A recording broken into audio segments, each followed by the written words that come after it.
Welcome back, everybody, to our installment of Umsamo Encounters, where we're discussing the development of a masculine identity. Please engage us on social media. Let us know what you think and comment us at Umsamo Institute on all social media, Twitter, Instagram, and Facebook, using the hashtag Umsamo Encounters. I am joined by now my father, Dr. VVO Belgindaba Mkhize, where I get my dashing good looks from and my charm.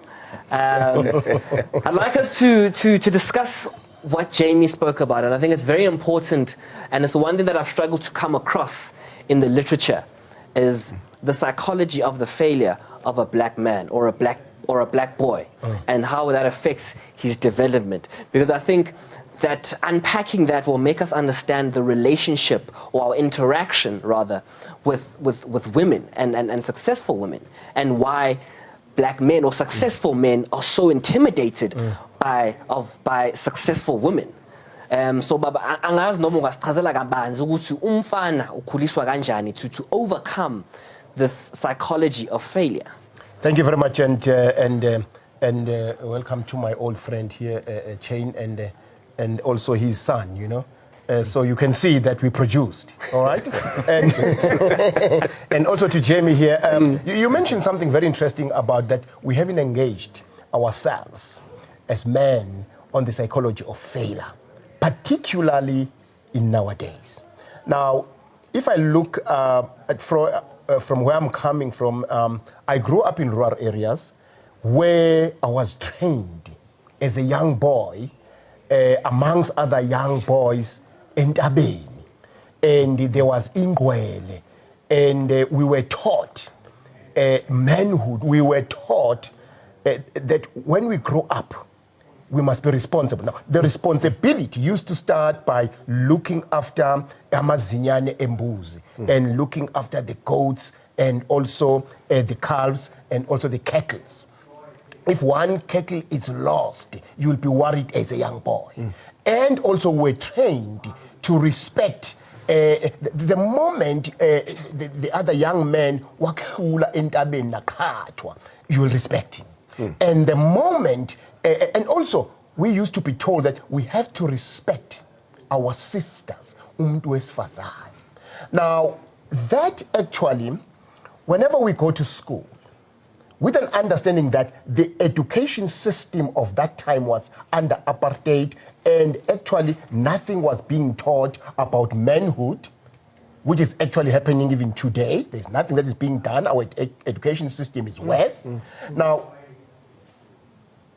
the challenge was that when now you have a young boy, how do you sit down? First of all, you as my young son, how will I accept if you come to me and say, Baba, sengiqonyiwe? As a boy, you know? I wouldn't allow that. Baba, senginentombi. I wouldn't allow that. Do you understand? Why? You see, all those sorts of things. Now, because that's what we inherited from our own fathers. Yeah. And we're never taught at schools. And now the challenge today, as Jamie was saying, was that now you find now a man failing because of the circumstances under which he grew up. There was no father at home. He was in the mines and whatever the case may be and so on. If one man then fails, therefore, it's difficult to discuss it with some other man. But we had those kinds of meetings. But today it's no longer there. We seem to laugh at that man. Okay? Yeah. Now, that kind of the psychology of failure, I think, is very important, is very critical, and it's a huge challenge in nowadays. And if it's a challenge in nowadays, therefore, how do you young boys engage into that? Jim? Yeah. It's tricky because social media makes it's so much pressure. I think some celebrities now have been talking about how because of Instagram and because of the Instagram culture, which is to only post the great things that are happening in your life. So when you go to Instagram and you are frustrated, all you see is people putting up nice dinners, etc., etc., and not being surrounded by other role models who are male, who can give you guidance. I think what we can do is use platforms like this show to tell people that, listen, failure is not permanent. And even if you look at, they talk about this in Silicon Valley, that the reason why it's such an incubator for success is because failure is permitted. It's even expected. So people say, okay, your application failed this time around. Why don't you go back and see, because you're skilled, why don't you go back and try to make another application? And you'll find that guys who started companies like Uber had failed several times before they bumped into the right company. But nobody went to those men and said, you are a failure in life. But when we go to our boys and we say, so let's say there was a boy, he's brilliant. You know he's brilliant because when he's drunk, he is engaging in intelligent debates. You know he's watching the news. It only happens when you're drunk. Yeah, but his matric marks are not showing that. Yeah. So what do you then say to that boy? You say, no, Wena, you are brilliant. I've listened to you speak. If you see something on the news, you remember it. So what is likely to have happened is that your school failed you. And you did not have the tools at the time to appreciate that your environment was failing you. Then what do? You go back. And we support that young man. To what? To finish what he started. But you see, what my father's touching on is the sharing of indigenous knowledge and wisdom and growing a child and teaching them the fundamental responsibility, the fundamental principles of responsibility. But that's not happened now. We don't have that now. We don't have it. Did we not create social media out of a need of that? And I mean, yes, social media, double-edged sword. It has the potential to damage as well as do good, but did we not create social media unintentionally for that desire or that need for us to teach responsibility? Because if I'm on social media, the onus is on me for whatever I post, whatever I put up, the life that I sell, the onus is on me to make sure that that is the reality. That when I take you home to my bedroom, that's the reality. That's not how it plays out, unfortunately. Because there's so much pressure. There's so much pressure to be a man among men. And we've defined what that looks like. And in this vacuum that your father has accurately described, men no longer know how just to be men. And the intrinsic value in occupying that position, not as an abuser, because you know what creates an atmosphere for abuse is a man who feels powerless. So he comes into, because he has been told his power lies in his wallet. So when he doesn't have a wallet and he doesn't know how to activate his mind, he then resorts to what else he knows, which is, I've got someone here that I can beat. You can dominate. And the other discourse that boys unfortunately learn is that violence is a transaction, right? So now he sees somebody that he can bully and intimidate, and he thinks that that is how he is going to assert his power. Because he doesn't know how to live with a woman who makes more than him. He doesn't know how to live with a woman who has read more books than him. But because there are no men to guide him, to tell him that the essence of Ubuntu is character. Is an appreciation of how you rise through service to others. So umuntu ngumuntu ngabantu, your wife is also a person. Your sisters are also people. Those women on the street are also people. How is it Ubuntu to heckle women? How is it Ubuntu to run around after them if they don't want you?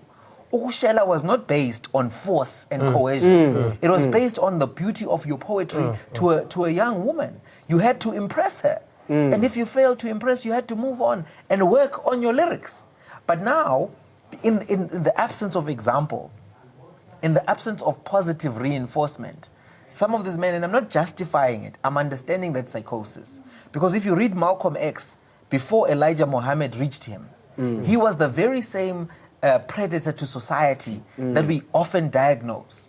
He was oppressive to women. He was a patriarchally minded man. But after Elijah Muhammad comes to him and equips him with the tools of rationality of thought, re-encourages him to see the brilliance in himself. Now Malcolm X wants to read every book in the library. And when he comes out of there, he's rehabilitating drug addicts. He's rehabilitating criminals. So we need to look at the men in our societies not as failed projects. You see, because that's where we make the mistake. When the boy does something wrong, we write him off. Yes. When he becomes a drunkard, we write him off. Yes. Instead of looking at men, even the way Shaka did, because Shaka went to a group of losers and made them an army. And he made them an indomitable army. One that could run for miles. trained and disciplined, because he didn't look at the group of men and say, these Zulu men are weak, I'm writing them off. He saw in them a kingdom of warriors. But now we don't do the same to our young men. But then we turn around and we ask, why are they stealing? Why are they chasing tenders? Why are they beating women? Instead of also asking for those of us who have escaped. Because some of us have escaped. We're here, we're talking on national TV, or on DSTV. We've escaped some of those traps. What are we doing to go back where the mess is still lying, to do those dishes so that they can serve the community? You know, Jamie, while we're still on that, sorry, there's something very interesting which I'm currently experiencing from what I'm doing in my own African healing consulting. You know, you find two, young couple. If you ask them, for how long have you been in marriage? They say 3 years. But already, one, they're fighting. Okay? And two, the man, he cannot perform anymore to the wife. But you say, how old are you? He's 30, 35, 32. Do you get what I'm trying to say? And you try to help these couples. There are many. And others, they divorce. You know, in nowadays, it's very, very difficult to find young people who marry maybe up until, say, 10 years. 3 years, 4 years, it falls apart. Do you understand? Now, my worry is, why is that happening? I understand what you are saying and where you are coming from, is that why is it happening with these young boys? Just to cut in here, and it's the one thing that I want us to unpack properly, is Jamie has described to us beautifully the implications of the principle that my manhood is in my wallet. And you carry that into the relationship, into your interaction with every single female. Hence, when I spend money on a girl in the club, I immediately feel entitled to her body. If I spend money on a female or my wife or my girlfriend, then I'm entitled to certain privileges and power. How now, let's talk about men that meet their match. Why is it that if I'm a successful men are intimidated by women that are just as successful as them? Because surely, if you're so concerned about your money and everything that you have with you that I'm posting on Instagram, you'd want to protect that. And you'd want to be with someone who is like-minded, so that someone who is like-minded produces like-minded individual, and you multiply. If we believe that women are there to multiply and produce and multiply what we have, why are successful men not dating successful women? See, I don't know. I'll attempt to try and look into it, because it's quite an interesting question, although it's a very touchy one as well. It's this falsehood, because men of substance, your father and I, we were together on a number of occasions, many years ago. There's commonality to also some of our friends who are not here. Those men are solid because they understood and they still understand the relationship that women, our wives, are created in the same spirit. That's our culture, where we are coming from. Now, those that run away, they do, because even the accumulation of that is not that ought to be. It has been found in different ways. And when they see the real soul achieving these things, they cannot stand that and then get into discussions in appreciation of same. And they get too scared to be related to that, because they look at themselves and say, really, is it happening? Because they see someone who threatens the position of manhood, and that's got nothing to do with it. But it's not only money, it's also in education. But you see, hold on, you see, my young man, in nowadays, we share. Because you were coming from that poor background, of which you were not aware of it, as Jamie has alluded to that. So, nanguma wako, nishele, kukhona enye intombi. You see, during our times, you could not have one woman and then all of a sudden you say to her dad, Baba sengifuna ukushada. You had 3 or 4. Because we, you know, windowed. And thereafter, you will choose one. Not because you have money, just because now a kaya, they're saying, Tata mfana. Yeah. And, no, hold on. And then when you take Tata mfana, so now, during our days, there was not an issue of there is a better woman, there is a better man, or whatever the case may be. The problem of today is that what is being pushed now is the pocket. In other words, a man will say, I have got money, I can date this woman. But if the woman now earns more than a man, then the man easily becomes threatened. You know why he gets threatened? Because he has never been trained that you are a man, but a woman also can be powerful, more powerful than you. Yeah, but It's not an issue here. It's not an issue here of that you are a man. It's an issue here of I hear you, Awan, I hear you. But what you're implying is that seemingly before Jamie and I's time and Mangaliso's time, men had a monopoly on promiscuity. That's the implication. No. And, but I hear you, Bob Villegas, and you're saying that a man understood that the principles of being a man and the security. But the fact of the matter is the socio-economic context was different. Yeah, now definitely. in 2017, 30% of senior management positions were females. Yes. Whereas then it was completely different. They were not there. So I'm saying back then, right, it was not the case now. Yeah. At the moment, more single women have houses and invest in property than single men. Yes. So we can't say that, from your perspective, you're saying that, we understood the values of manhood, but the fact that the socio-economic context was completely different, and myself and Jamie are going to inherit, whether intentionally or unintentionally, certain principles from you, and Nayo Mangaliso is also going to inherit those principles. How then do Jamie and I interrogate and really come to discuss why, and so that I one day teach my son that why then is it to be okay with having a successful woman, or even a woman that is more successful than you, and still be secure in your manhood? I think that must start in the family. That must start in the family between you and your sisters. In other words, you mustn't be scared that your sister is earning more than you. That's why it must start. So if your sister is earning more than you, therefore, you must know that a woman outside can earn more than you. And then what if my sister also does what I did? And also, what if my sister also has 3 or 4 boyfriends?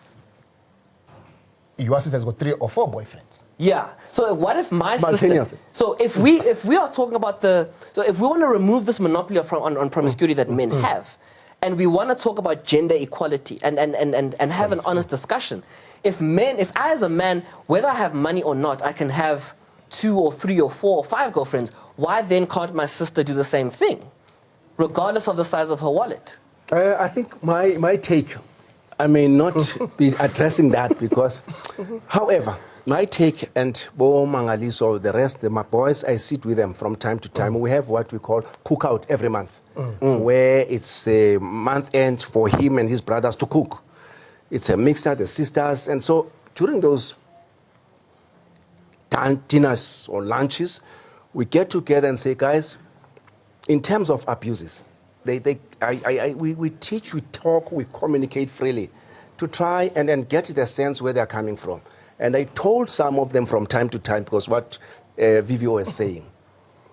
Once, hi dad, because it's a new thing also that, hi dad, meet my girl. And start with your mothers, because of course they understand. Quietly, that's fine, I'll sit there. But the second time is another girl. The third time, then I say, bro, listen, please, next time, because I hate to be smiling, hello my girl, hello my darling. Make a decision next time, because now 1 or 2 that I've seen. Come and introduce someone to me when we are serious or getting closer to that. Yes. Whilst we understand that things are happening there. But I think it's a question of communication. But before I end on this issue, I want to start to flag one political limitation to our power to talk to you guys. It's the abuse, the connotation that is there, the human rights platforms. And they've made some of those things criminal. So even when we engage, I don't know how far is your acceptance of say, because there must be this understanding of say, Dad, I need to talk to you. We sit, we talk. Yes, yeah. But there must be a willingness. Because if it's not, then I'm going to be a little bit angry. Yeah. But how far do I go? So there is these other limitations that have been created by the current political situation, the social aspect that has put so much pressure, the peer pressure that is existing. But I think, VVO, the issue is to go back and find the cultural aspect of where we're coming from, who are we, and what is it that we wish to be for the sake of manhood, fatherhood, and the sake of this country. I want to go to Jamie because I can see Jamie's blood. I can see Jamie's brain is cooking there. But I want to. It's this thing that what you are talking about is successful communication between young and old. But now successful communication requires listening and not hearing. And I'm going to explain the difference, which I feel the older generation struggles with the youth. The older generation needs to understand, when we see you and I are speaking and you are listening to understand where I'm coming from. You are not listening to respond. You are not listening to project. You are not listening to correct. You are not listening to educate. You are listening to understand. Yeah. So perhaps this tension that we're saying is that maybe it's not on this. Maybe I think the youth we are a reactive species. So we are only reacting because we're not being heard to be understood. But anyway, Jamie, take it away. So, look, I think I just want to go back to maybe answering why, even in the middle class communities, we still see these guys acting in ways that don't make sense. Uncomfortable with people making more money than them and stuff. I think a lot of men still base their understanding of being a man on control, which is different from leadership. You see, because if you want to be in control, you see, the money and the education and your physique are all tools that you use to control somebody. And sometimes even viewing women as being versions of infants, that they must take instruction from you. So when a woman is educated, when she's, making her own money, maybe making more money than you, right? You can no longer exercise those old or those tools of control. Because if she's making more money than you, she can leave. You can't beat her. Do you understand? You cannot infantilize her because she's making her own money. And the men who don't take time to learn leadership are uncomfortable when somebody who is free by virtue of their education and station is around them. And so they then go and look for somebody who is making less money than them so that they can reimpose control. And that's a problem. Let me just quickly say this. However, and I wish and I hope that one day you'll have females to begin to talk about why men are running away from them. Because there's a sudden change that is coming onto full now to say women can earn better. Educationally, they are doing very well. Is it not also from their perspective of not being able to understand the role of man to a certain extent? I'm not saying to be abused or, for instance, what Jimmy has quite said, but I'm saying they need also to begin that this is the territory of these guys who used to have power, everything. But now that I'm richer than him, how do I relate and not be a threat to his manhood? You see, change, just to quickly get into that. I think, listening from Sia and also Jamie and also as Mangaliso, time now has come that we as the fathers in the 60s, we have to sit down with what we have produced, through our investments.